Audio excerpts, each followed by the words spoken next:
Welcome back sa aking YouTube channel mga trops. Kung bago ka pa lang, please click the subscribe button at notification bell para lagi kang updated sa boxing news. Sugar Shane Mosley, isiniwalat ang angking lakas na meron ng isang Floyd Mayweather Jr. Sa interview ni Mosley sa FightHype.com ay sinabi nito na ang lakas na meron si Floyd ay kasing lakas ng mga patama ni undisputed super middleweight champion Saul Canelo Alvarez. Magkasing bilis din daw si Canelo at Floyd ayon kay Mosley. Matatanda ang nakalaban ni Mosley si Floyd at Canelo noon, ngunit sa magkaibang dibisyon. Nilabanan ni Mosley si Canelo sa 154 pound habang si Floyd naman ay sa 147 pound division.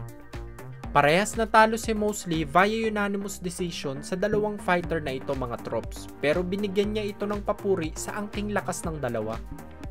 Ayon sa kanya ay mas malakas ang patama ni Floyd kapag sumusugod ang kalaban.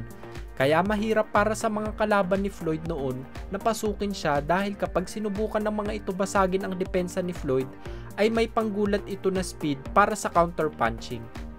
Sa kabilang dako naman po tayo, WBA Bantamweight Champion Takoma Inoue dedepensa ng titulo kontra sa ating kababayan at former IBF Bantamweight Champion Jerwin Ancajas. Planong ganapin ang laban sa November 15 sa Japan. Number 6 top contender si Ancajas sa WBA mga trops kaya maswerte tayo na makakakuha ng isang title shot. Si Takoma ay may kargadang 18 wins, 1 loss at 4 knockouts samantalang si Ancajas ay 34 wins, 3 losses, 2 draw at 23 knockouts. Magandang laban ito mga trops dahil parehas ang dalawa hindi pa nananockout sa buong boxing career nila.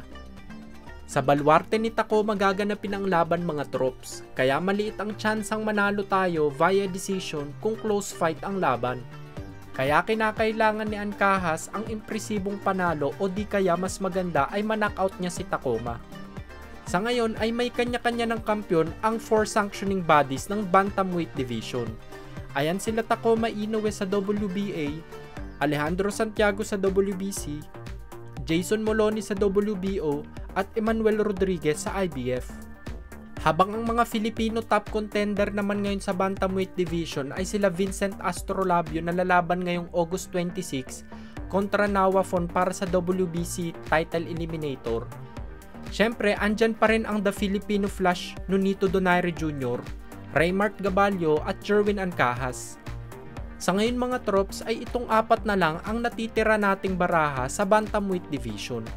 Sana lang ay magpatuloy pa ang opportunity na ibigay sa ating mga Filipino bantamweight boxers nang sa ganon ay magkatsansa tayong magkaroon ulit ng bagong kampyon sa nasabing dibisyon.